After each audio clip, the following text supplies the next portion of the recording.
The river does not announce nightfall, yet everything waits for it, breath held softly, as darkness arrives without warning, permission, or urgency, settling into place like a memory returning home. Many listen quietly here, night after night. If this calm travels with you, you may stay. Subscribing keeps this silence alive. Along the banks, evening does not begin with people. It begins with water. In 300 AD, beside the Nile, night is not something that happens suddenly, nor something that interrupts the day. It is a gradual agreement between the river and the air, a quiet negotiation that concludes without signatures or witnesses. The light lowers itself gently, as if it knows better than to make a scene, and the river responds by changing almost nothing at all. This is how the hour is chosen. Not by bells, not by voices, not by any official declaration. The river simply shifts its weight. The surface darkens by a shade too subtle to name. The current relaxes by a fraction so small it can only be felt in the bones of those who have lived beside it long enough. People sense it before they understand it. The body notices first. The mind follows later, reluctantly, as it often does. Boats already know what to do. They are tied where they were meant to remain, ropes looped with practiced hands earlier in the evening, hands that did not pause to admire their own skill. The knots are secure not because they were checked twice, but because they have been tied the same way for years. The wood of the hulls murmurs occasionally, a soft complaint or perhaps a sigh, as the water nudges them forward and back by the width of a thought. They drift without going anywhere, which seems somehow appropriate. The river touches the bank with a steady patience. It does not rush. It does not test its strength. It repeats itself again and again, as if repetition were a form of reassurance. Each small wave reaches the shore, meets the earth, and retreats, having accomplished exactly what was required and no more. No one watches closely. There is nothing new to learn from this motion, and that is precisely the point. Beyond the boats, the village begins to soften. Doors are not slammed, they are eased shut. Lamps do not vanish all at once, but dim gradually, one by one, as conversations lose their urgency. People do not announce that they are done for the day. They simply become quieter versions of themselves. Voices lower, movements slow. Even footsteps seem to apologize for the sound they make. Insects take over the task of keeping time. Their rhythm settles into the night like a net, evenly spaced, unhurried, confident. No one directs them, no signal is given. They simply begin and continue, with a consistency that makes human schedules feel slightly embarrassed. The night listens to them and accepts their authority without question. Above it all, the moon finds the river and duplicates itself there, a pale reflection stretched and broken by the water's surface. It does not attempt to be impressive. It does not linger for admiration. It is simply present, doing what light does when it has nowhere else to go. The river does not react. It receives the reflection without comment as it receives everything else.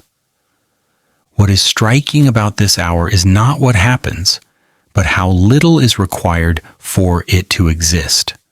No one needs to stay awake to maintain it. No ritual protects it. The night does not depend on attention or belief. It unfolds because the river continues, because the boats remain tied, because the village understands, without discussing it, that tomorrow will arrive whether or not anyone worries about it now. This is a night that does not prepare for history. It does not rehearse importance. It does not imagine itself being remembered. The river has no interest in such things. It decides the hour, keeps its counsel, and flows on, unconcerned with who is watching or whether anyone is watching at all. The boats along the river do not behave as if departure is imminent. They do not lean forward with anticipation. They do not strain against their ropes as though eager for morning. They rest instead, settled into the exact positions where they were left, angled slightly with the current, comfortable with the idea that movement does not always mean progress. In this quiet hour, a boat is not a promise. It is a pause that has learned how to float. Each one is tied with care that no longer feels careful. The ropes were wrapped earlier before the light had fully given up, by hands that knew precisely how much tension was enough. Not too tight, because water insists on motion. Not too loose, because wood remembers how to wander. The balance is not calculated, it is remembered. The rope accepts its role without complaint, pressing into the grain of the post, holding firm, allowing just enough give to prevent strain. Trust here is a physical thing. There is no inspection now. No one returns to test the knots once night has settled.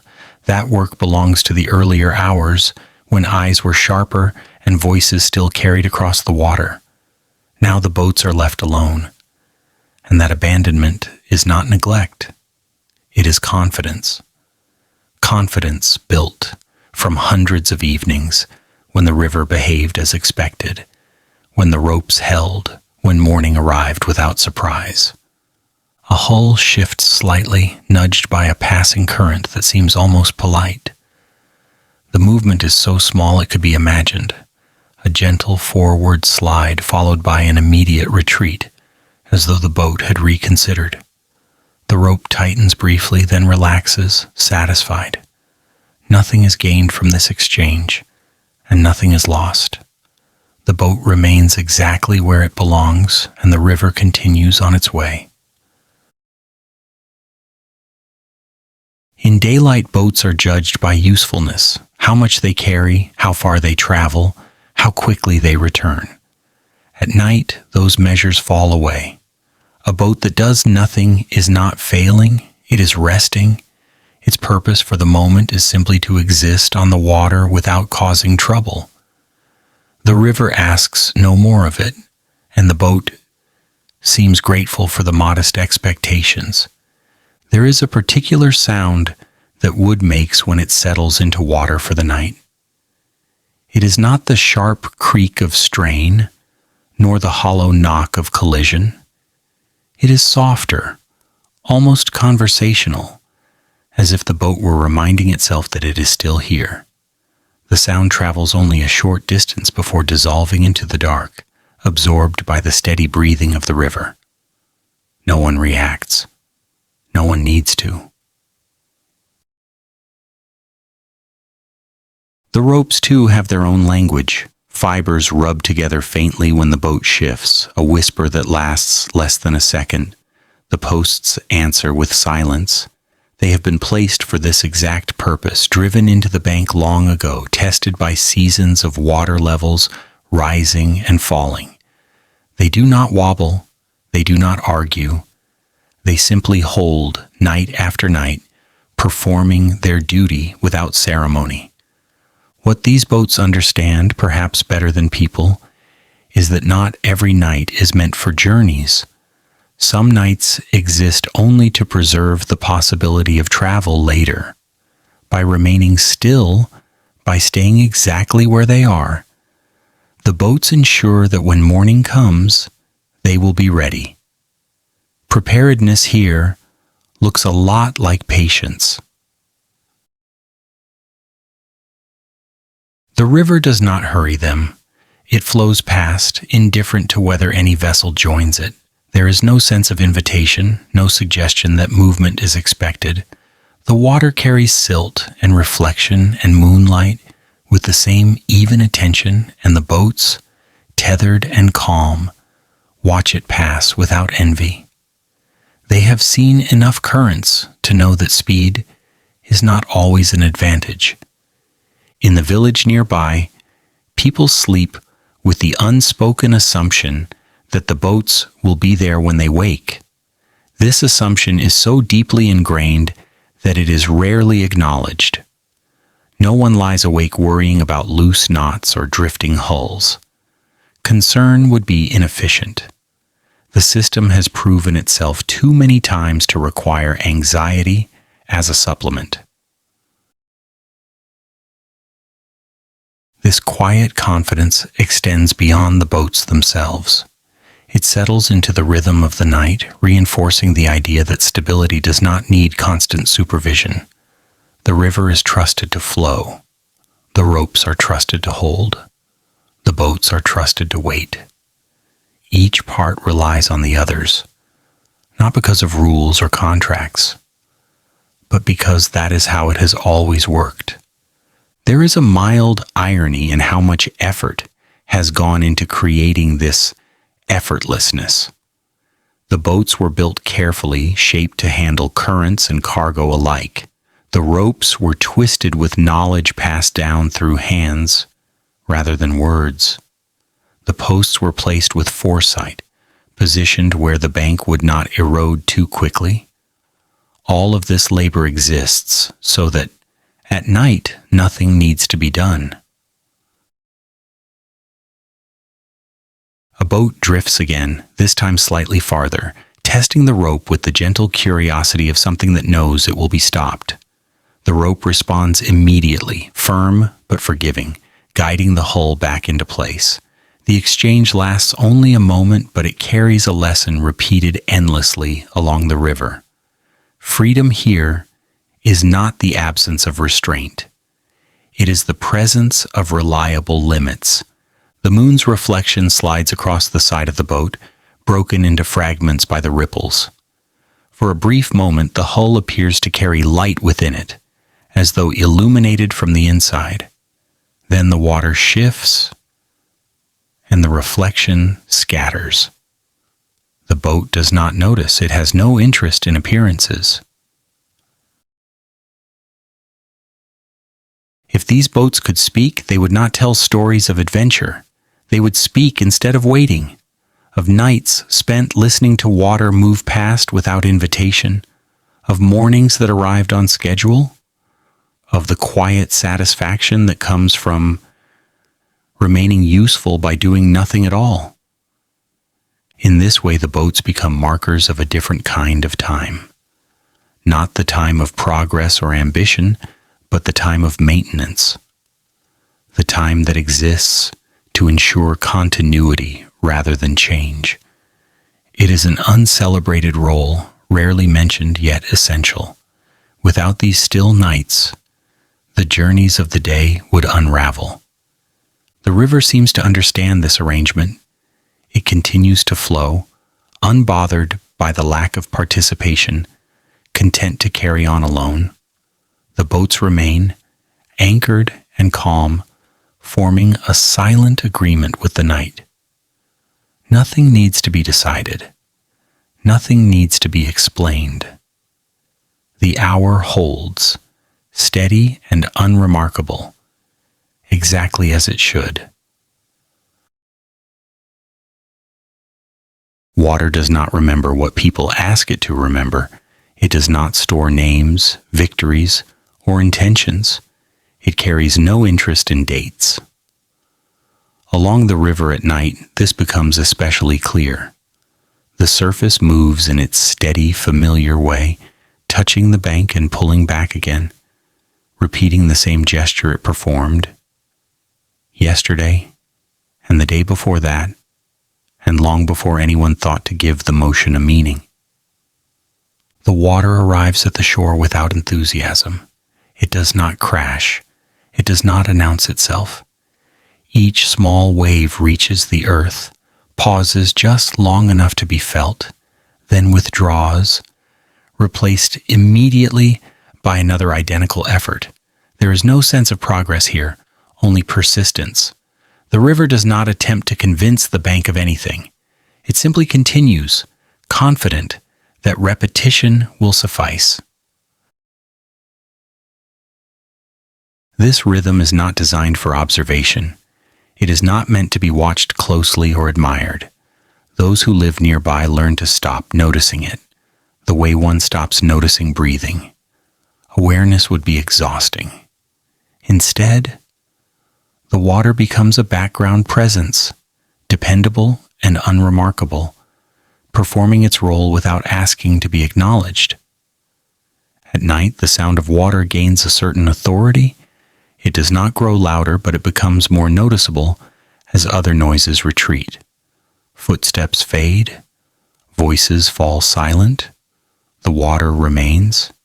Its sound fills the gaps left behind, smoothing the edges of the dark. It is not soothing in the way people often claim. It is simply consistent, and consistency, over time, begins to feel like comfort. The river keeps a kind of memory, but it is not the kind people expect.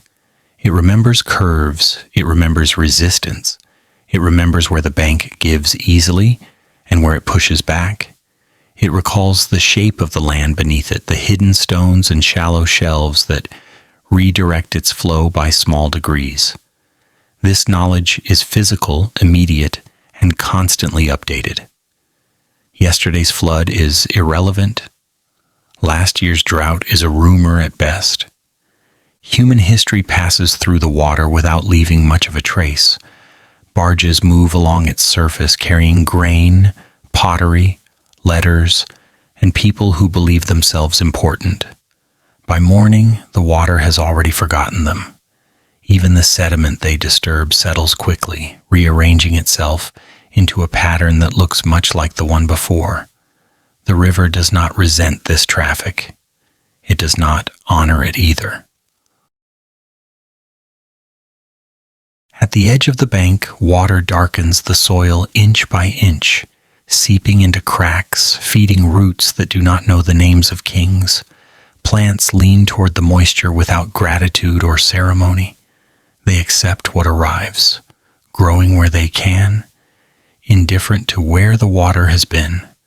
The river supports life without ever needing to understand it. In the quiet hour, reflections stretch across the surface and dissolve. The moon appears and breaks apart with every ripple, a pale suggestion rather than a stable image. Stars attempt the same and fail even more quickly. The water does not cooperate with permanence. It refuses to hold a picture still long enough to be claimed.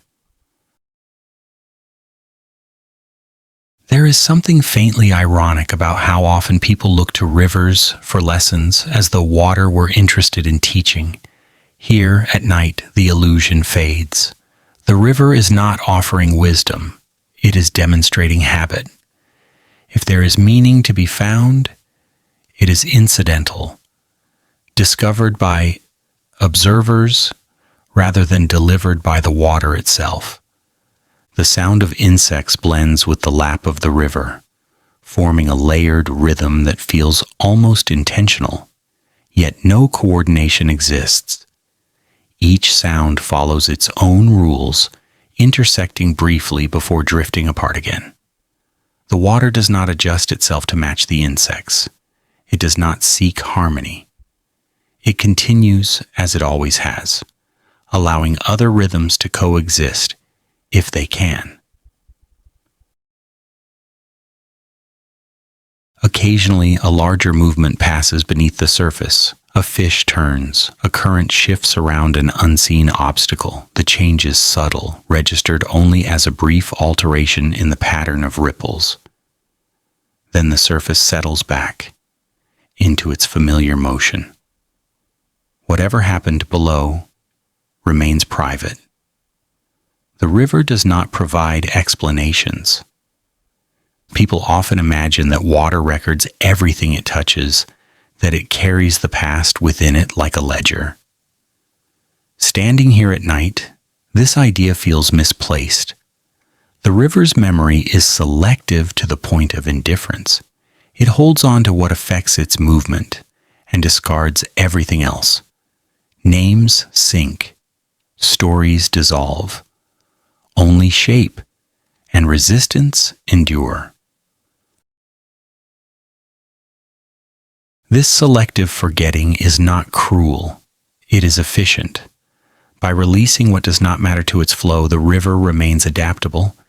It changes course slowly, guided by erosion and accumulation rather than intention. It responds to pressure, not ambition.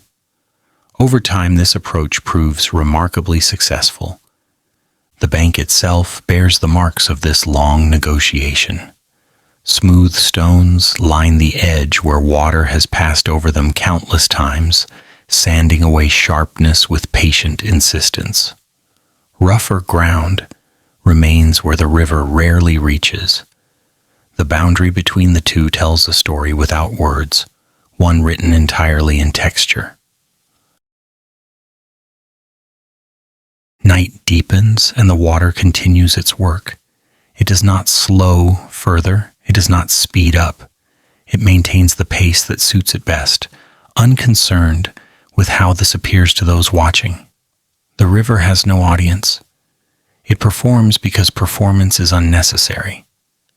In this hour, the idea of legacy feels misplaced.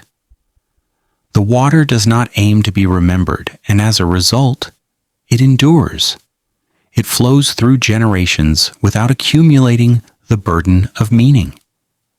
While people argue over what should be preserved, the river continues, lightened by its refusal to care.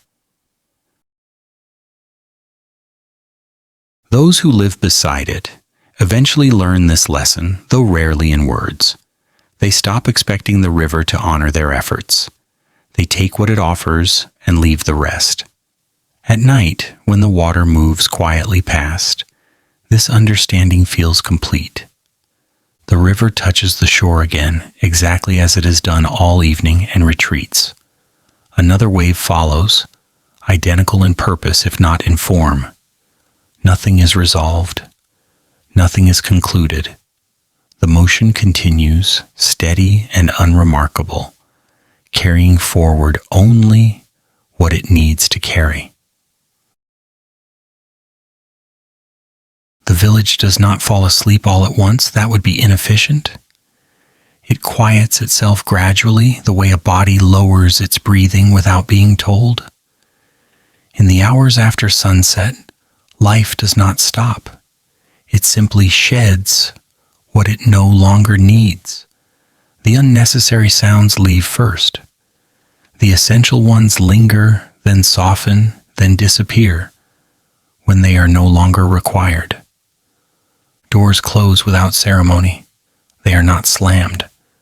They are guided shut by hands that understand how sound travels at night. Wood meets wood carefully, as if the village itself were listening to how loudly it settles. Latches catch with a muted click, familiar and unremarkable, a noise that has never once meant danger. Windows remain open just enough to let air move through, but not enough to invite attention. Light behaves differently now. Lamps do not go dark simultaneously. One fades, another follows. A third remains lit a little longer, not because it is needed, but because someone has not yet decided to let the day go. The glow spills briefly into the street, outlining walls and doorways, then withdraws, leaving the shapes to memory. Darkness does not rush in. It waits to be allowed.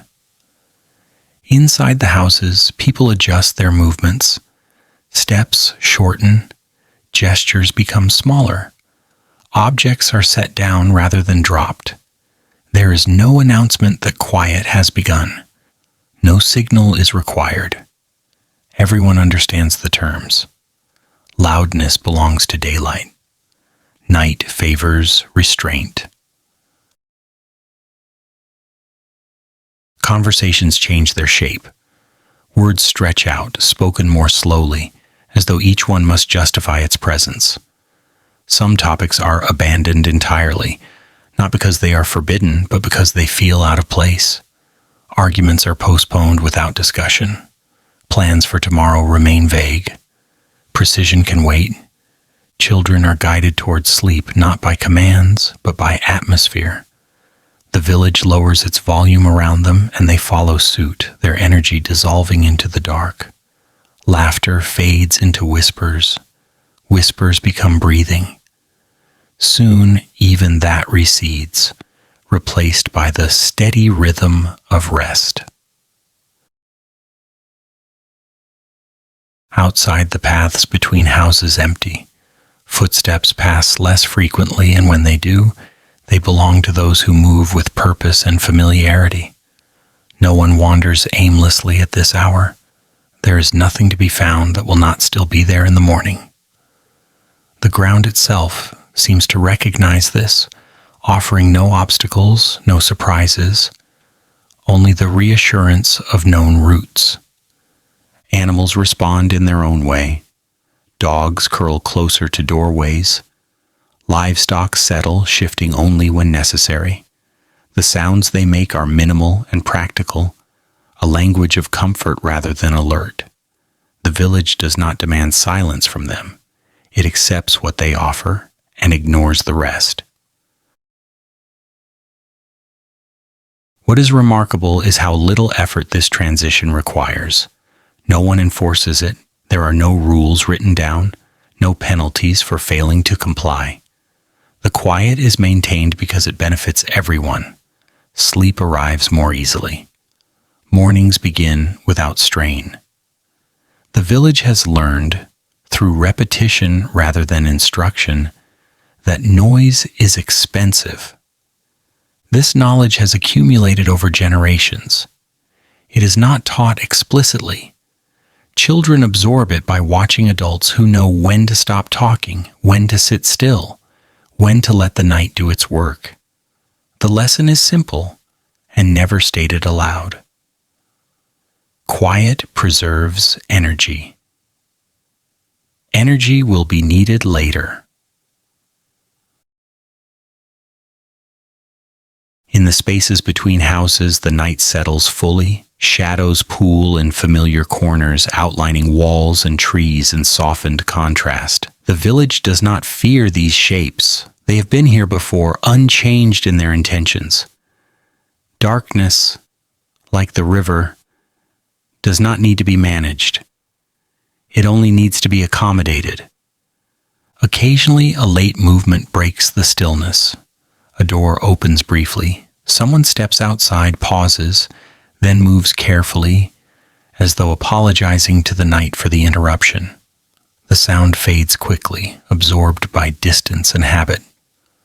No one reacts. Interruptions are expected. They do not threaten the overall calm. The air carries smells now that were unnoticed during the day. Smoke from cooking fires lingers faintly. Damp earth releases its quiet scent. Water from the river drifts through the streets, cooling everything it touches. The village breathes this in without comment. It is the smell of continuity. There is a subtle shift in posture as people lie down. Bodies relax into spaces they know well. Mattresses creak softly, then still. Cloth rustles. A sigh escapes, unguarded, as muscles release the day's obligations. Sleep does not arrive dramatically. It approaches slowly, invited by the absence of demand. In one house, a lamp remains lit longer than the rest. Someone sits quietly, not working, not reading, simply existing in the half-light. This pause has no function. It is allowed anyway. Eventually, even this light dims, extinguished not by decision but by exhaustion. The house joins the rest in darkness. The village now exists mostly as an idea rather than an activity. Structures stand, people rest inside them. The arrangement feels stable, complete. Nothing is expected to happen. That expectation itself becomes a form of safety. From above, if anyone were watching, the village would appear remarkably still. No movement draws attention, no sound demands interpretation. It is a place that has learned how to disappear temporarily, how to make itself small enough that the night can pass over it without resistance. This quiet is not emptiness. It is maintenance. The village uses the night to repair itself, not through labor, but through restraint. By doing less, it prepares for what must be done later. This understanding does not feel philosophical to those who live here. It feels obvious. Time moves differently now. Without noise to mark its passing, the hours slide into one another. The village does not track them closely. There is no need. Morning will arrive when it does. Worrying about it will not make it come sooner. The silence deepens, but it never becomes absolute. The river remains audible, steady, and patient. Insects continue their rhythm.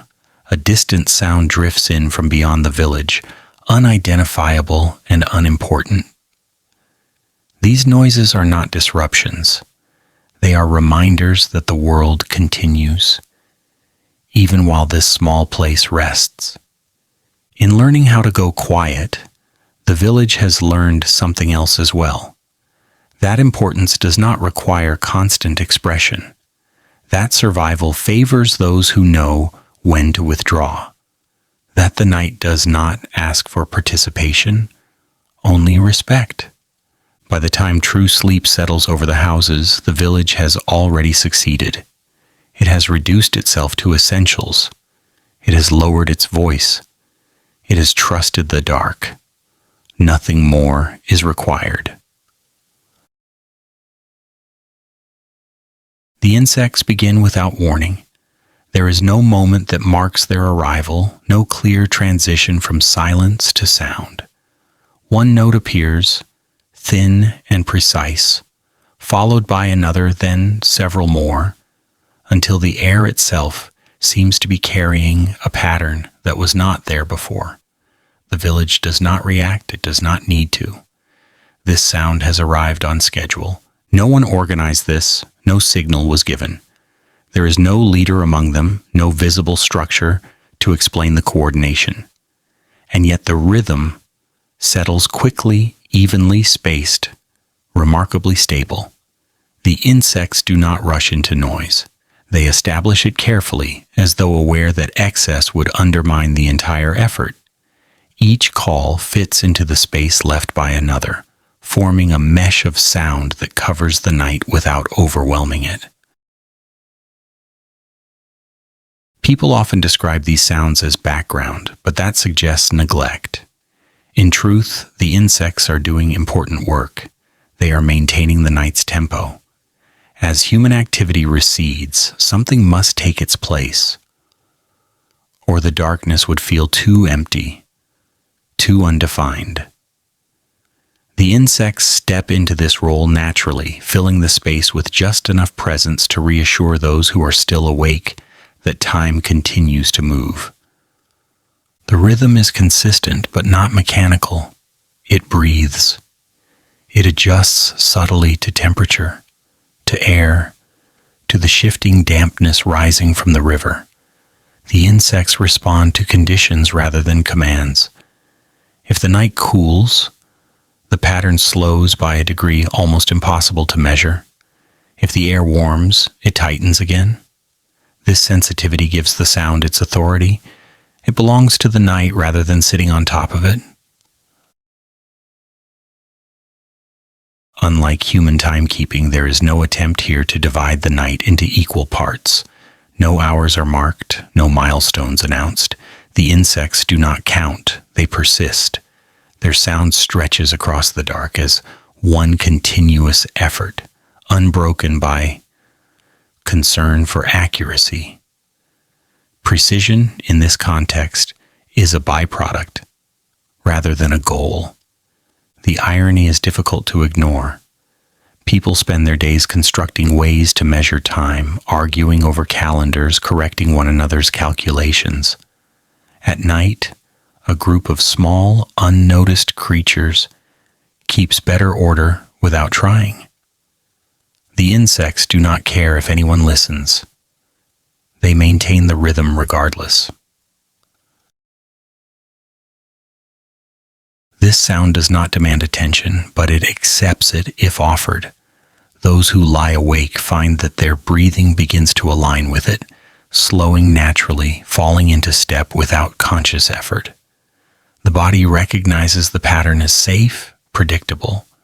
There is no urgency embedded in it, no signal that something must be done immediately. The message, if there is one, is simple. Remain still. Everything is proceeding as expected. The insects do not tire quickly. Their endurance is part of what makes their rhythm so effective. They continue through the night with minimal variation, each individual contributing a small, manageable effort. No single voice carries the burden. If one falls silent, another fills the space. The pattern holds, resilient and adaptable. From time to time, the rhythm shifts slightly. A new tone enters, another fades. The change is subtle enough that it does not disrupt the whole. Instead, it refreshes it, preventing the sound from becoming rigid. The night remains alive, responsive rather than fixed. These insects do not mark events. They do not announce danger or opportunity. They are not reacting to what happens in the village. Their concern is internal, guided by cycles older than the structures nearby. Their presence reminds the night that life continues, even when people choose to rest. The village accepts this without ceremony. Windows remain open. No one tries to block the sound. It is not considered noise, it is considered normal. Children grow up with this rhythm woven into their earliest memories, learning to associate it not with interruption, but with safety. Silence, after all, can be unsettling. The insects prevent it from becoming absolute. In a sense, they replace conversation. Where voices once overlapped and interrupted one another, now the insects provide a steadier exchange. There is no argument here, no escalation. Each sound enters, does its work, and withdraws. The balance is maintained without negotiation. The river's sound merges easily with this pattern. Water and insects coexist without competition, each occupying a different layer of the night. Together they create a soundscape that feels complete, leaving no gaps for anxiety to enter. The village rests inside this arrangement, protected not by walls or guards, but by rhythm. What is most striking is how little recognition this system receives. No one thanks the insects. No one depends on them consciously. And yet, if they were to stop, the absence would be immediate and unsettling. The night would feel unfinished, improperly assembled. People might not know why they felt uneasy, but they would feel it nonetheless. The insects do not know this. They do not take pride in their role. They do not adjust their effort based on approval. Their indifference is part of their effectiveness. By remaining unconcerned with outcome, they achieve consistency. As the hours pass, the sound continues, unwavering. It does not build toward anything. It does not suggest an ending. It simply holds the night in place. A sonic framework that allows sleep to deepen without fear of collapse. Occasionally, a louder note breaks through, momentarily drawing attention. It does not signal danger. It does not lead to change. It is simply another variation, quickly absorbed back into the whole.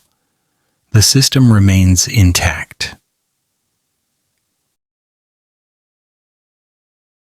In this way, the insects demonstrate a different relationship with time. They do not attempt to control it, they inhabit it.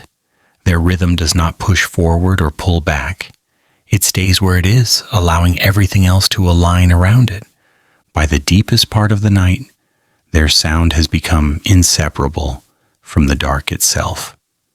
To imagine one without the other feels incorrect. The insects have succeeded in their quiet task.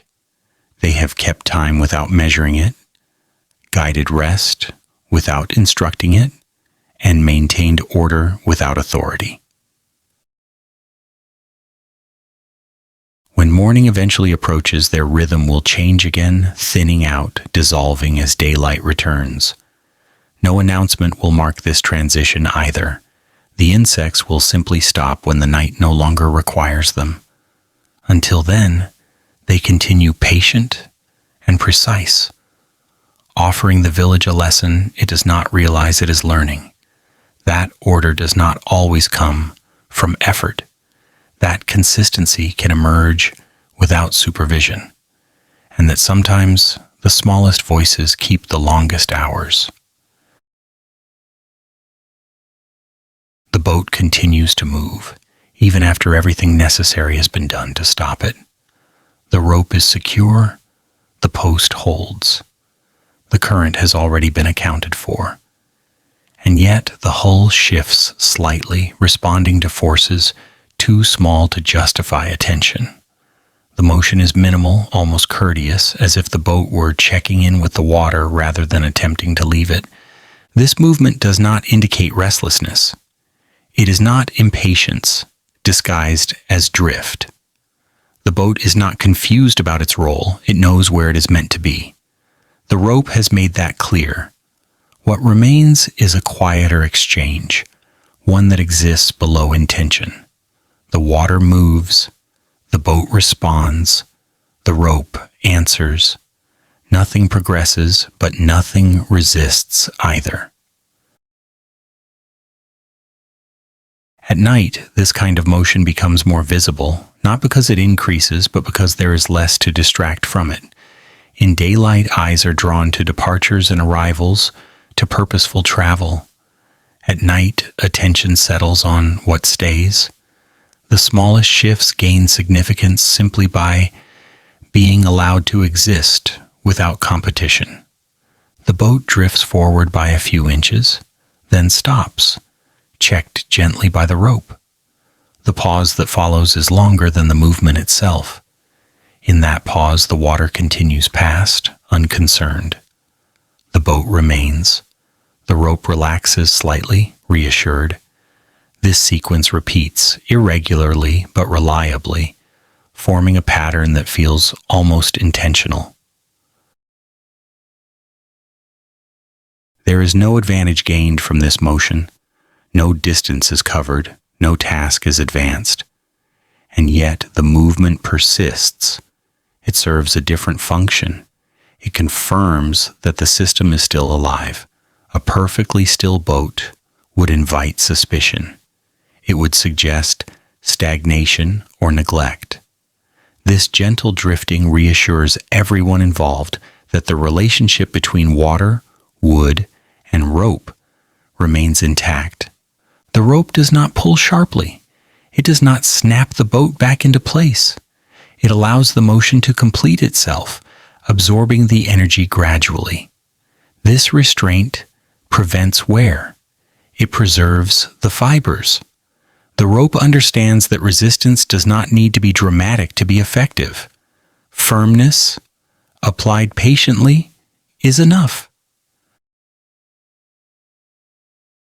From the bank, this motion is barely visible. A watcher might miss it entirely, mistaking it for imagination. The moon's reflection shifts along the hull, exaggerating the sense of movement, then dissolves again. The water's surface changes constantly, but the boat's position remains essentially the same. The contradiction is resolved without effort. People often associate movement with intention. A thing that moves is assumed to want something. At night, beside the river, this assumption feels unnecessary. The boat moves because it exists in a moving environment.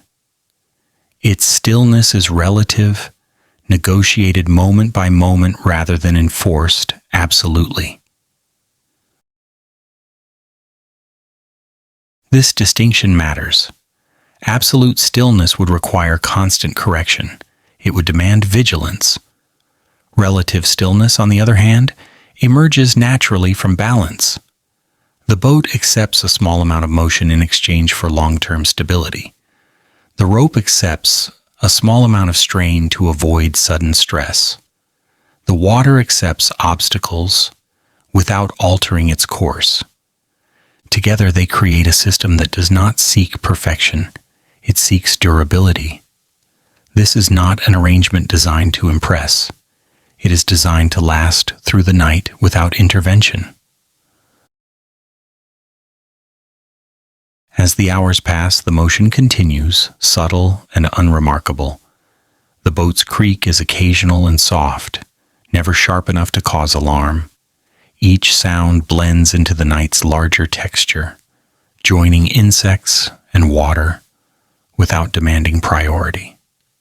The village sleeps through it, confident without knowing why. This quiet movement has an effect on those who remain awake. Watching the boat drift and settle again encourages a similar rhythm in the body.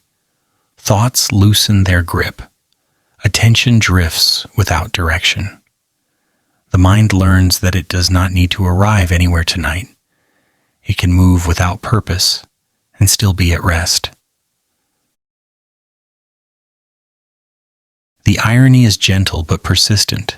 During the day, movement is celebrated. Stillness is seen as delay. At night, the values reverse. Stillness becomes a form of success, and movement, when it occurs, is tolerated only if it does not disrupt the larger calm. The boat understands this instinctively. There is no effort made to correct the drift. No one stands on the bank tightening ropes or adjusting angles. Interference would be unnecessary and potentially harmful. The system functions best when left alone. The night rewards restraint.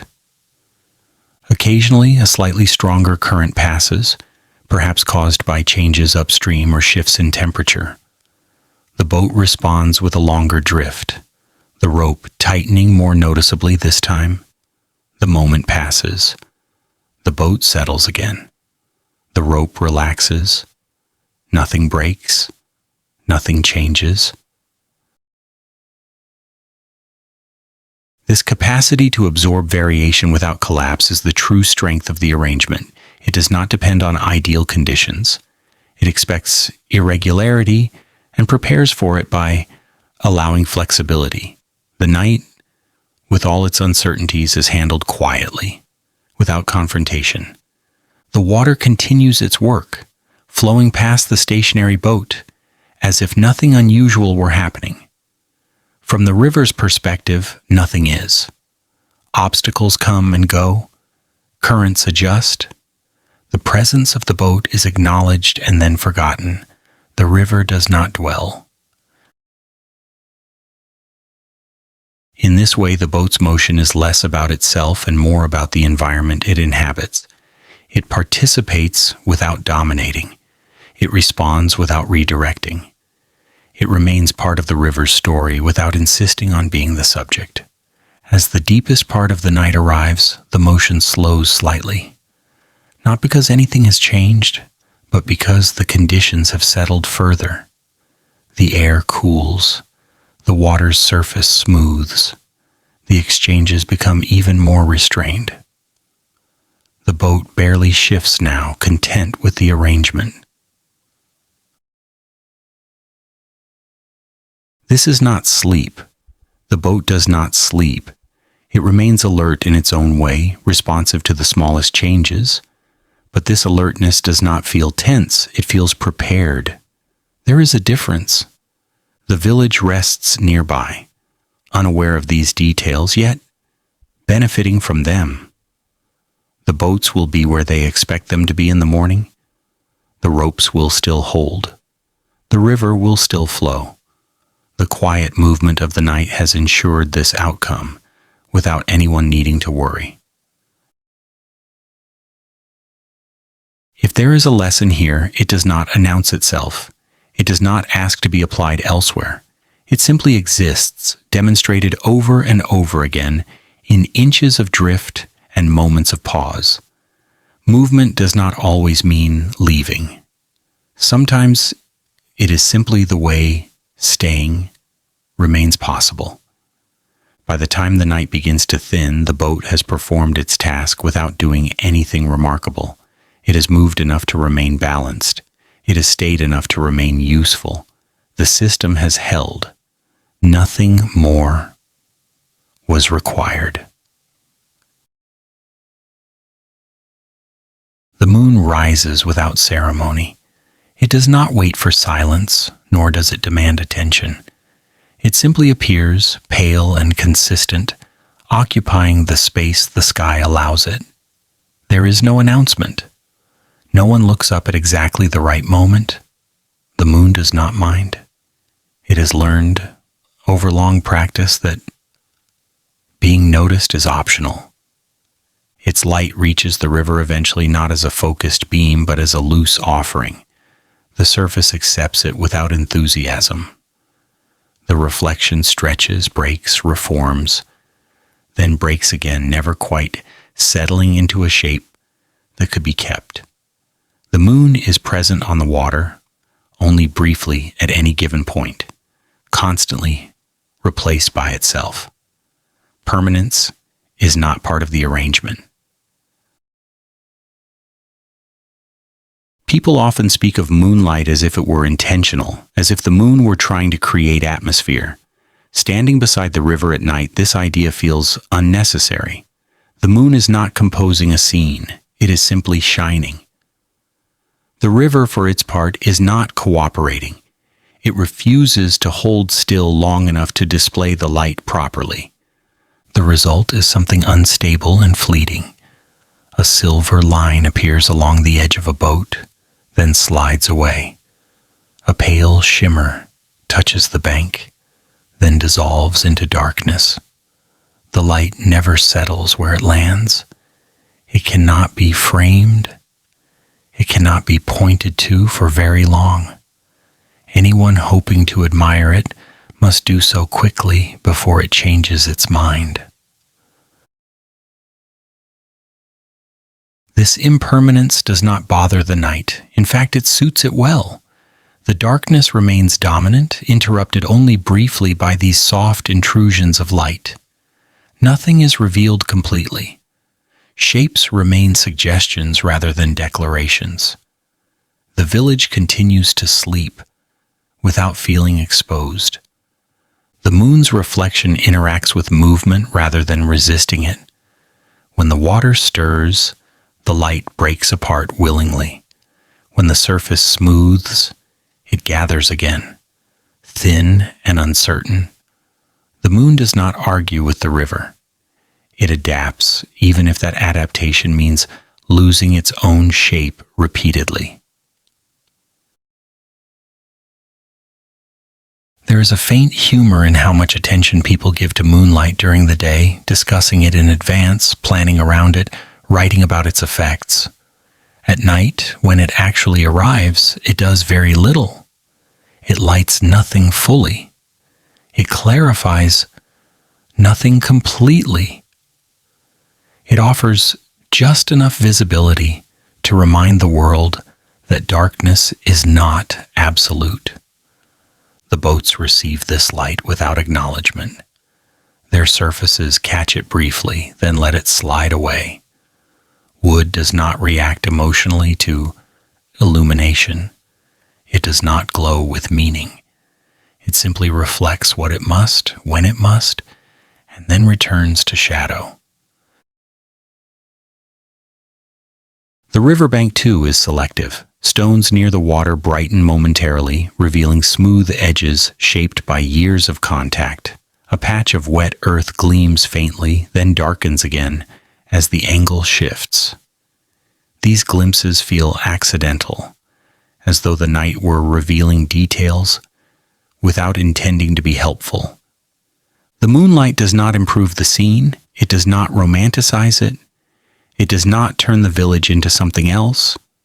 It arrives, touches surfaces briefly, and moves on. Anyone expecting transformation will be disappointed. Anyone content with continuity will find it sufficient. Inside the houses, the light slips through openings where it can. A thin line crosses a floor. A faint glow touches a wall. These intrusions are gentle enough not to disturb sleep. They do not invite wakefulness. They simply exist. Reminders of an external world that continues even while the village rests. There is no hierarchy in what the moonlight touches. It does not favor the river over the fields, the boats over the houses. It illuminates indiscriminately, landing wherever geometry allows. Importance plays no role. Everything receives the same casual treatment. As clouds pass, the light fades temporarily, then returns. The interruption goes unnoticed by most. The night does not pause in response. The insects continue their rhythm. The water keeps moving. The moonlight resumes when conditions permit, unconcerned with whether anyone missed it. This lack of urgency is perhaps the moon's most defining quality. It does not rush to shine before being blocked. It does not compensate for lost moments. It accepts limitation without resistance. In doing so, it mirrors the night's broader attitude. Nothing here insists on completeness. The reflection on the water is particularly instructive. It looks almost stable from a distance, a long, pale path stretching across the river. Up close, it is nothing but fragments, constantly rearranged. The illusion of continuity exists only if one does not examine it too closely. The river offers this lesson freely, without commentary. Those who remain awake long enough may find themselves watching this shifting light absent-mindedly, not because it is beautiful in a conventional sense, but because it requires no interpretation. There is nothing to understand, nothing to decode. The light moves, the water responds, the moment passes. The moon does not linger out of generosity. It follows its path without regard for the river's needs or the village's routines. If the light aligns briefly with a surface and creates something pleasing, that is coincidence, not intention. The moon has no obligation to repeat the effect. By the deepest part of the night, the moonlight feels thinner, stretched by distance and time. Its presence is still felt, but less distinctly. The reflection grows faint, merging with the general darkness. The transition happens quietly, without marking an end. This gradual withdrawal is fitting. The moon does not leave dramatically, it does not vanish. It simply becomes less relevant as the night progresses. The world does not miss it. Other systems continue without interruption. If the moonlight teaches anything, it does so unintentionally. It demonstrates how little effort is required to participate without controlling, how something can be present without dominating, how visibility does not need to be complete to be sufficient. The river continues to carry fragments of light downstream, breaking and reforming them endlessly. None of it accumulates. None of it remains. The water does not keep souvenirs. Eventually, the light shifts enough that the reflection disappears from the immediate stretch of river, darkness resumes its fuller shape. Nothing feels lost. The night remains intact, unchanged in its purpose. The moon continues elsewhere, shining on other surfaces, other waters, equally unconcerned. Here, beside the river, its brief involvement ends without comment. The boats remain, the village sleeps, the insects keep time. The night does not require beauty to function. It does not require symbolism. The moonlight was optional, and its passing confirms this. Everything continues as before, steady and unremarkable, exactly as the night prefers.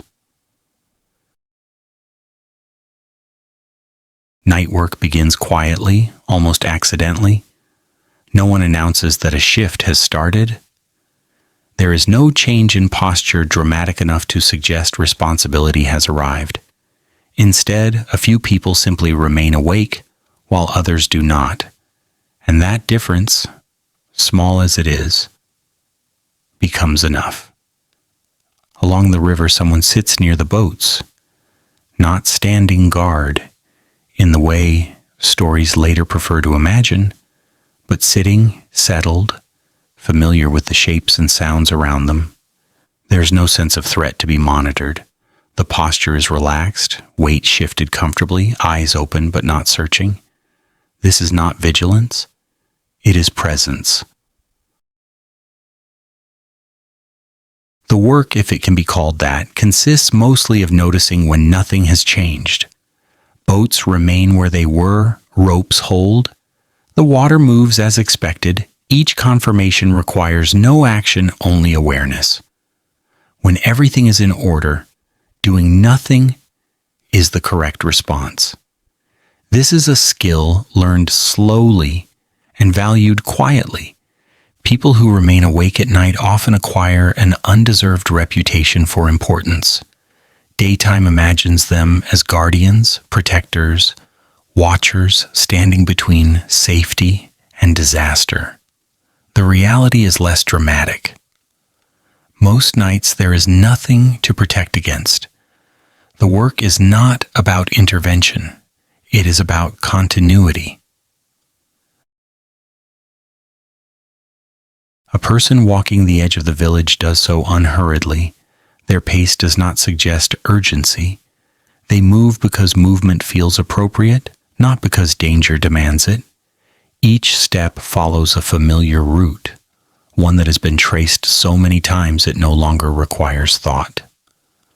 The ground offers no surprises. The night offers no challenges. If a sound occurs, it is assessed quickly and dismissed just as quickly. Water shifts. A boat creaks. An animal moves. Each noise fits into a known category, requiring no escalation. The ability to recognize what does not matter is the foundation of this work. Without it, the night would be exhausting. There are no torches held aloft dramatically, no sweeping beams of light cutting through darkness. Light, when used at all, is minimal and practical. A small flame shielded from the wind, sufficient to illuminate hands and feet. Too much light would be counterproductive. It would disturb sleepers. It would invite attention where none is needed. The village trusts this arrangement deeply, though rarely consciously. People sleep knowing that someone is awake, but not because they fear what might happen otherwise. It is simply how things are done. The presence of wakefulness is reassuring without being essential. If everyone slept, the night would likely pass the same way. The system persists more out of habit than necessity. Those who remain awake do not feel heroic. There is no surge of purpose. Their thoughts drift freely, occasionally interrupted by the environment, then released again. They may think of tomorrow briefly, then abandon the thought. The night does not encourage planning. It rewards attentiveness without ambition. Time moves slowly in these hours, but not painfully so. Without tasks to complete, minutes stretch and soften. The absence of deadlines allows attention to expand. The watcher notices small details. The way the air cools slightly near the river. The way the insects adjust their rhythm. The way moonlight fades and returns behind thin clouds. This awareness is not intense. It does not sharpen into anxiety. It remains broad, diffuse, like peripheral vision extended to include the entire night. Nothing demands focus, and so focus is not applied. The watcher remains available without being engaged. Occasionally, someone else passes through this space. A quiet exchange occurs, perhaps a nod, perhaps a few words spoken softly enough not to travel far. Information is minimal. Everything is fine. That is usually all that needs to be said. The exchange ends, and each person returns to their own version of stillness. This kind of work leaves little trace. In the morning, there will be no evidence that anyone stayed awake. No marks on the ground, no changes to report. Success looks identical to absence. This is not the kind of labor that history records easily. There is a faint irony in this. Entire systems depend on people who are skilled at not interfering. Yet their contribution is invisible precisely because it works. If something were to go wrong, attention would follow immediately. Because nothing does, they remain unnamed. Night work also lacks escalation. There is no sense that things might suddenly become more important. The night does not build toward crisis. It does not rehearse catastrophe. Each hour resembles the one before, differing only in temperature and depth of darkness. This predictability allows the body to remain calm. Those who keep these hours develop a particular relationship with fatigue. They do not fight it aggressively. They allow it to exist alongside wakefulness. When tiredness deepens, posture adjusts, movement slows. Awareness narrows slightly, but not dangerously. The goal is not to remain sharp, but to remain present enough. There is no caffeine here, no stimulant to force alertness. The night would reject such urgency. Wakefulness is maintained through familiarity rather than effort. Knowing what to expect reduces the need for heightened attention. The river continues to flow past this quiet labor, unconcerned with who is watching. The boats remain tied. The insects keep time. The moonlight comes and goes. All of this happens regardless of human involvement. Night work exists not to control these elements, but to coexist with them. At times, the watcher feels almost unnecessary. This feeling does not cause anxiety. It brings relief. To be unnecessary is to be free from pressure. The work becomes lighter when one accepts that the night does not depend entirely on human oversight. As the deepest hours arrive, the village feels distant, even to those sitting within it. Houses become shapes rather than destinations. Sleep becomes a collective condition rather than an individual act. The watcher exists on the edge of this state, neither fully part of it nor separate from it. This liminal position suits the work well. It allows one to observe without needing to participate. The night unfolds at its own pace, and the watcher follows rather than leads. Control is neither expected nor desired. If a minor adjustment is required, it is made calmly. A rope tightened slightly. A boat nudged back into alignment. The action is small, efficient, immediately complete. No lingering attention is given to it afterward. The system returns to stillness. These moments are rare, but they justify the entire arrangement. The ability to respond quickly without drama depends on long stretches of doing nothing. Night work, in this sense, is preparation without rehearsal. As dawn approaches, there is no formal handover, no signal that responsibility has ended. The light simply begins to change, and with it, the necessity of remaining awake diminishes. Someone notices this shift instinctively. Posture changes. The night loosens its hold. Eventually, wakefulness becomes optional again. The work dissolves back into ordinary life without transition. No one thanks anyone. There is nothing to report. The village wakes later, unaware of how smoothly the night passed. Boats remain in place, the river flows. Nothing feels remarkable. This is the true measure of success.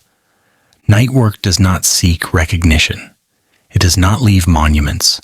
It does not aspire to memory. It exists to ensure that everything else can forget, just for a few hours, that effort is ever required. In this quiet hour, labor loses its sharp edges. It becomes presence without performance, responsibility without stress, vigilance without fear. The night accepts this arrangement willingly and in return allows the village to rest. There is no moment during the night when time declares itself. It does not knock. It does not interrupt. It does not pause to ask whether anyone is ready. It simply continues, moving forward with the same quiet confidence as the river beside it. Those who are awake sense this movement without being able to point to it. Those who sleep are carried along without noticing at all. In the absence of clocks that demand attention, time becomes less assertive. It stops insisting on structure. Minutes blur together not because they disappear, but because they stop competing for recognition. 1 hour does not feel dramatically different from the next. The night does not offer chapters. It offers continuity. People sometimes ask when the night truly begins or when it becomes late. Standing here, those questions feel misplaced. Night does not arrive fully formed, and it does not deepen in steps. It spreads gradually, thinning the edges of the day until nothing sharp remains.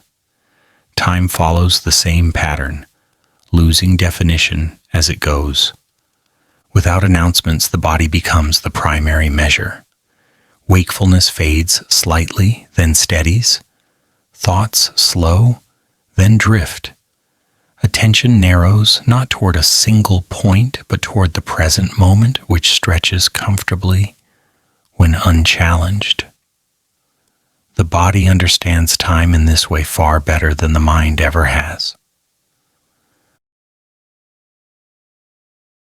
The river offers a parallel lesson. It does not mark its progress by distance covered in an hour. It moves continuously, indifferent to segmentation.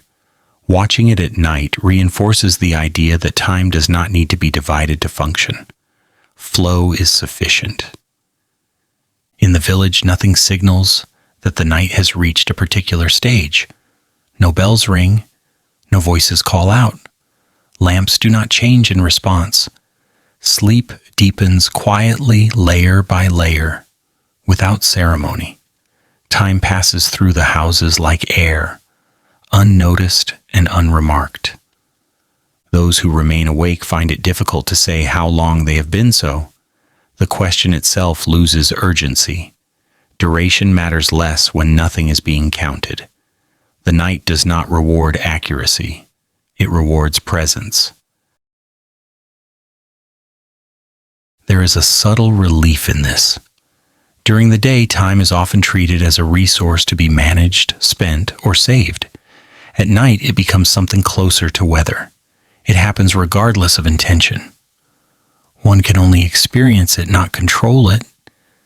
The insects continue their rhythm, unconcerned with how many hours have passed. Their sound does not accelerate toward morning or slow dramatically in anticipation. It maintains itself indifferent to milestones. The river does the same. Boats drift and settle without adjusting their behavior based on the hour. This lack of escalation is striking. In many narratives, nights build towards something, a revelation, a danger, a turning point. Here, nothing accumulates. Each moment replaces the last without adding weight. The night refuses to become important. Even fatigue arrives without drama. It does not suddenly overwhelm.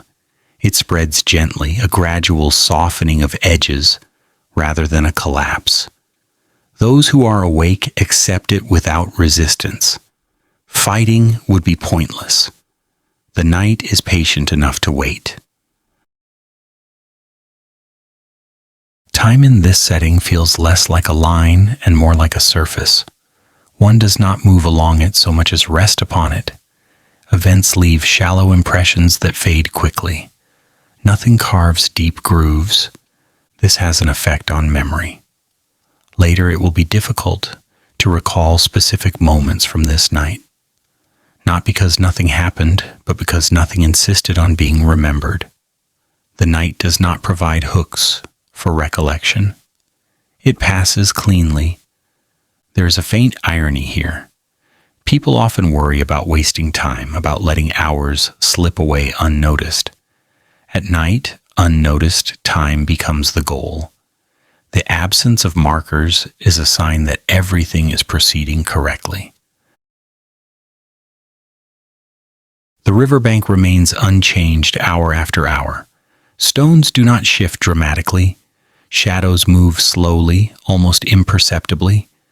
The moonlight alters its angle, but the effect is gradual enough to escape notice unless one is actively looking for it. Time reveals itself only to those who attempt to measure it. Those who do attempt to measure it often give up quickly. Without reference points, estimation becomes guesswork.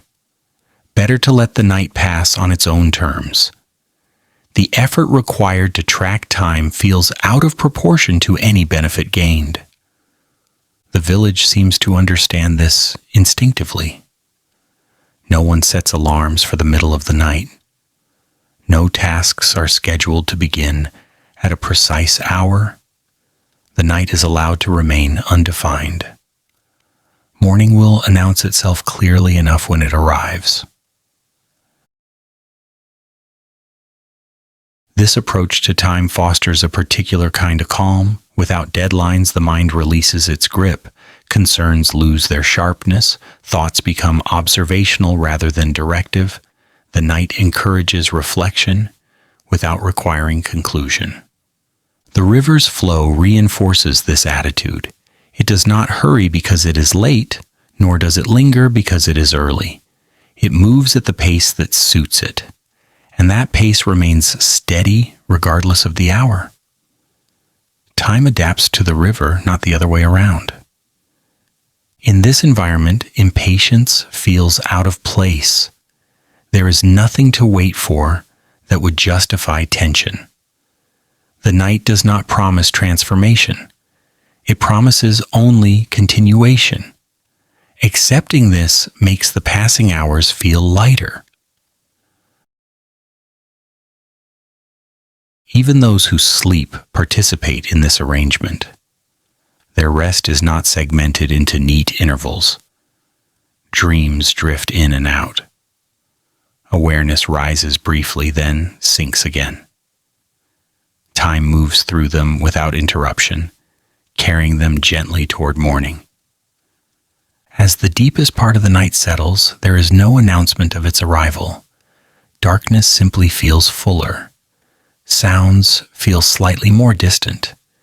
The air cools by a small degree. These changes are cumulative rather than distinct. Only in hindsight might one recognize them as transitions. The night does not mind being overlooked. It does not compete with daylight for significance. Its purpose is not to be remembered, but to be passed through. In doing so, it offers a rare experience, time without pressure. Those who remain awake long enough may notice that their sense of self loosens slightly. Without time markers, identity feels less fixed. One is not defined by what comes next or what has just passed. One simply is, for a while. This state does not last indefinitely. Morning will eventually impose structure again. Light will sharpen edges. Sounds will return with intention. Time will resume its familiar insistence. But for now, the night holds. The river continues. The insects persist. The village sleeps. Time flows quietly among them, unannounced and unclaimed, performing its task without spectacle. Nothing has been accomplished in the conventional sense. No progress has been made, no milestones reached. And yet the night has succeeded. It has carried, asking them to notice. The river has never shown interest in improvement. It does not revise its behavior based on past outcomes. It does not adjust its flow in response to what people wish it had learned. Night after night, it continues in the same manner, guided by gravity, land, and volume, unconcerned with whether its consistency is interpreted as wisdom or stubbornness. People often speak of rivers as teachers. They claim lessons can be drawn from patience, from persistence, from adaptability. Standing beside the water at night, this interpretation feels generous. The river is not teaching. It is repeating. Any meaning extracted from that repetition belongs entirely to the observer. History passes through the river without altering its habits. Empires rise along its banks, then thin out, then disappear. Names change, languages shift, structures crumble. The river flows past each phase with identical indifference. It does not speed up in times of ambition. It does not slow down in periods of collapse. It does not commemorate success or mourn decline. At night, this indifference becomes easier to notice. Without daylight's distractions, the river's priorities are clear. It follows the same channels it followed yesterday. It presses against the same bends.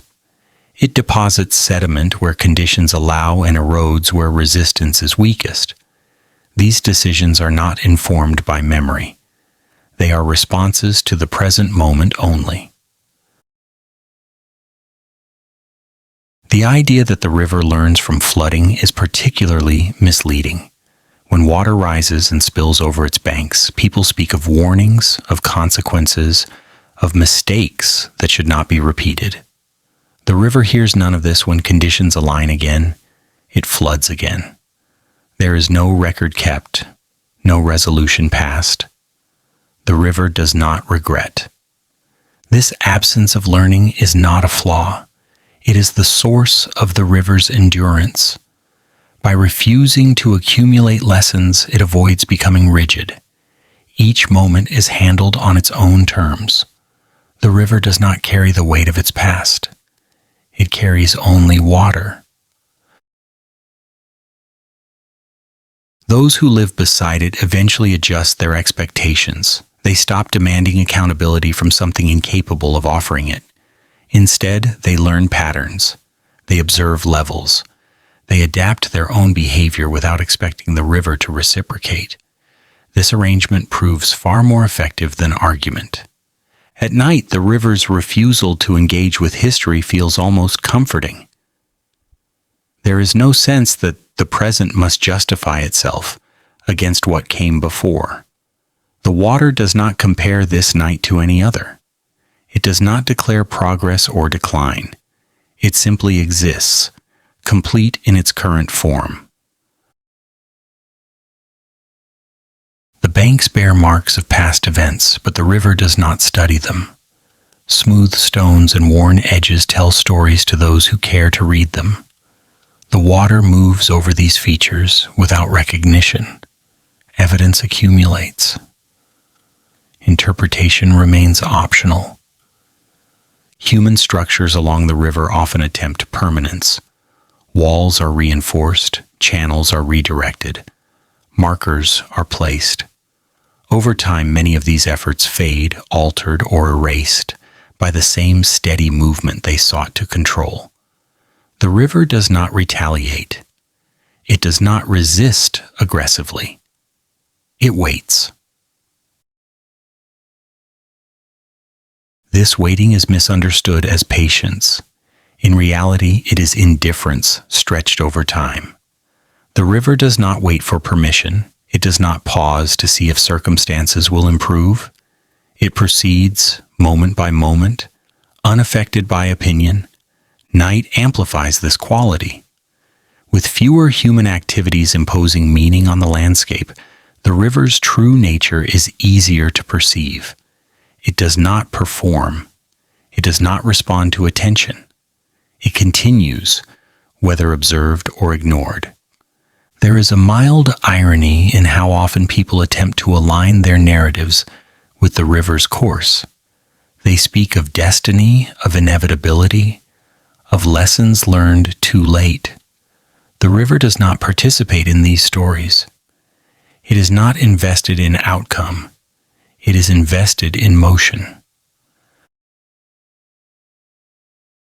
This becomes especially clear when one considers how little the river changes its behavior in response to disaster. A flood may devastate settlements, alter lives, rewrite borders. The next night the river flows as before, adjusted only by physical constraints, not by memory of harm done. People, on the other hand, are quick to remember. They catalog events, analyze causes, assign blame. They promise to do better next time. The river listens without acknowledgement and continues. At night, this contrast sharpens. Human concern recedes. The river remains. Its priorities do not shift in response to fear or hope. It does not anticipate future consequences. It deals only with present conditions. This does not make the river cruel. Cruelty requires intention. The river has none. It cannot be persuaded or corrected because it is not attempting anything in the first place. It flows because flowing is what water does when given a path. Those who accept this tend to fare better. They stop asking the river to behave differently and focus instead on positioning themselves wisely. They build with allowance. They retreat when necessary. They return when conditions permit. The river does not object. Night is the best time to observe this arrangement. Without the noise of daily negotiation, the relationship between water and land appears simpler. The river moves. The bank responds. Adjustments happen gradually, without discussion. The idea of history feels heavy here, almost intrusive. The river does not need it. It does not archive. It does not commemorate. It does not warn. It offers no commentary on what has been or what might be. This refusal to learn is often framed as ignorance. In reality, it is specialization. The river excels at one task and performs it continuously. It does not dilute its focus by attempting others. In doing so, it remains reliable. As the night deepens, the water's surface reflects nothing specific. Moonlight breaks apart. Sounds blend. The river becomes harder to distinguish from the darkness around it. Its presence is felt more than seen. In this state, the idea of lessons feels especially misplaced. There is nothing being demonstrated. Nothing is being emphasized. The river is simply present, doing what it has always done. People may wake in the morning and tell stories about the night. They may assign meaning, extract insight, draw parallels. The river will not confirm or deny any of it. It will flow past these interpretations without slowing. This is perhaps the quietest truth of the night, that not everything participates in meaning, that some forces continue regardless of how carefully they are studied, that history, for all its importance to people, is optional to the world itself. The river does not learn history because it does not need to. It survives without it. It endures without explanation. Night after night, it flows on, unchanged in its priorities, unconcerned with the stories unfolding along its banks. Morning that is already prepared. Morning does not arrive as an event. It does not announce victory over the night, nor does it correct anything that came before. It approaches quietly the way night once did, by altering small details rather than making declarations. Long before the light becomes obvious, the conditions for morning have already been set. The river does not change its behavior in anticipation. It flows as it has all night, steady and unconcerned, carrying with it the same mixture of silt, reflection, and momentum. If anything, the water seems indifferent to the idea that a transition is coming. It has never required permission to continue, and it does not pause now to acknowledge a new phase. The boats remain where they were left. Ropes still hold. Posts still stand. Nothing has shifted dramatically during the night, and this is precisely what makes the coming day possible. Preparation here has taken the form of restraint. By not doing too much, the night has preserved what matters. In the village, sleep loosens its grip gradually. No one wakes all at once. Awareness returns in stages, slow and uneven. A breath deepens. A body shifts. An eye opens briefly, then closes again. There is no urgency attached to waking. The day will be there when people are ready for it. What is striking is how little needs to be adjusted. Doors that were closed gently remain where they should be. Tools left in familiar places are easily found. Paths walked every day wait patiently for footsteps. The village has not been altered by the night, it has been held.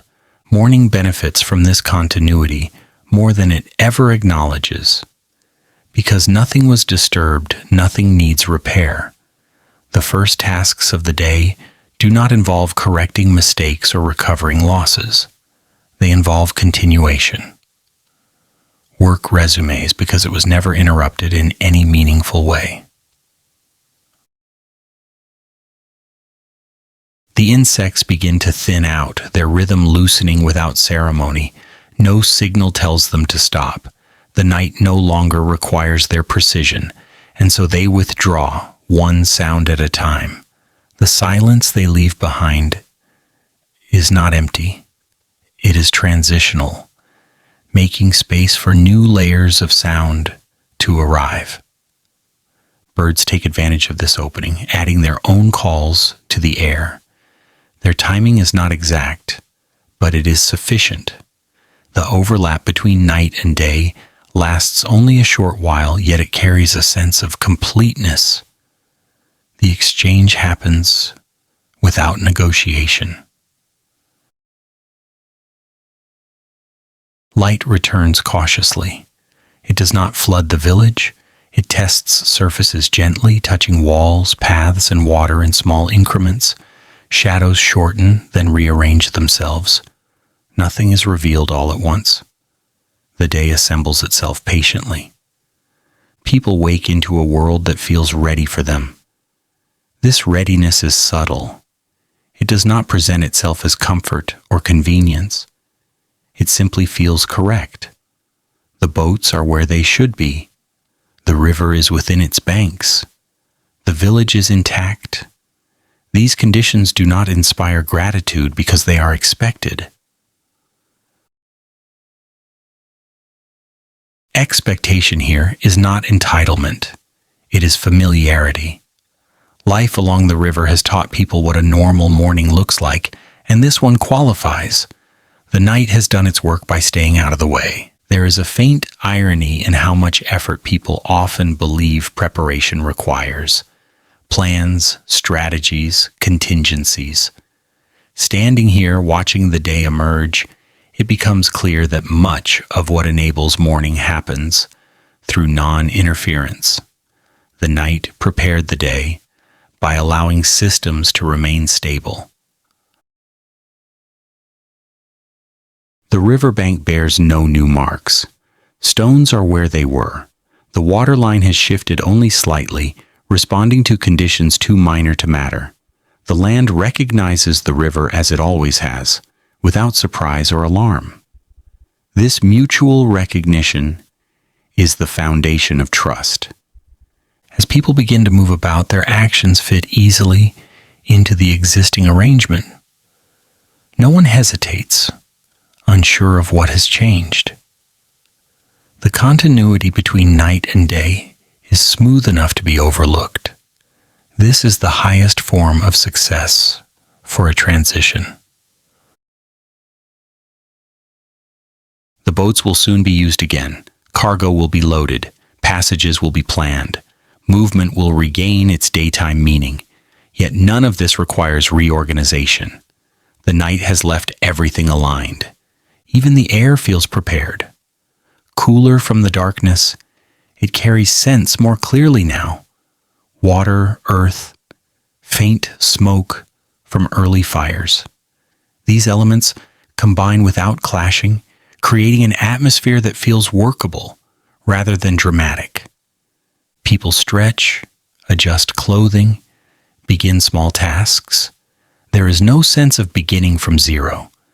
The day starts in the middle of something that has been ongoing for much longer than any individual remembers. Morning is less a start than a continuation with better visibility. The river reflects this philosophy perfectly. It does not mark morning with enthusiasm. It looks the same as it did an hour ago, except for the light upon it. Flow remains unchanged. The water does not celebrate the day. It accommodates it. Those who rise early may notice how unremarkable the transition feels. There is no sharp dividing line between night and day, only a gradual redistribution of attention. Sounds that were present all night recede. New ones take their place. The overall balance holds. This balance is not accidental. It is the result of many nights that did not try to become memorable, nights that did not impose themselves, nights that allowed systems to function without interference. Morning inherits their quiet competence.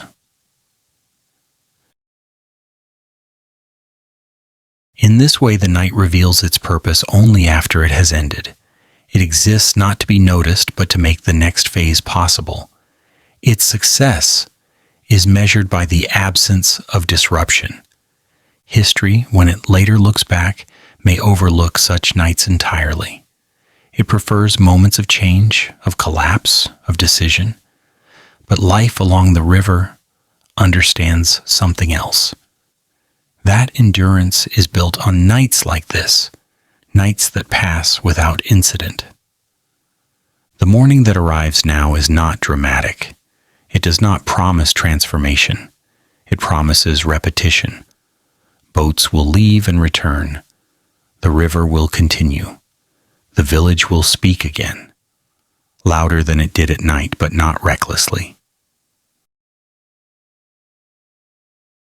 This promise is enough. It does not require embellishment. It does not need to be recorded. It will fulfill itself simply by unfolding. As the sun climbs higher, the last traces of night dissolve. What remains is a world fully functional, unremarkable, ready. The preparation is complete, though no one can point to when it happened. The night does not ask for credit. It does not linger to observe the results of its restraint. It withdraws quietly, leaving behind conditions rather than conclusions. Life along the river resumes, uninterrupted, as if nothing significant occurred. And that, perhaps, is the most significant outcome of all.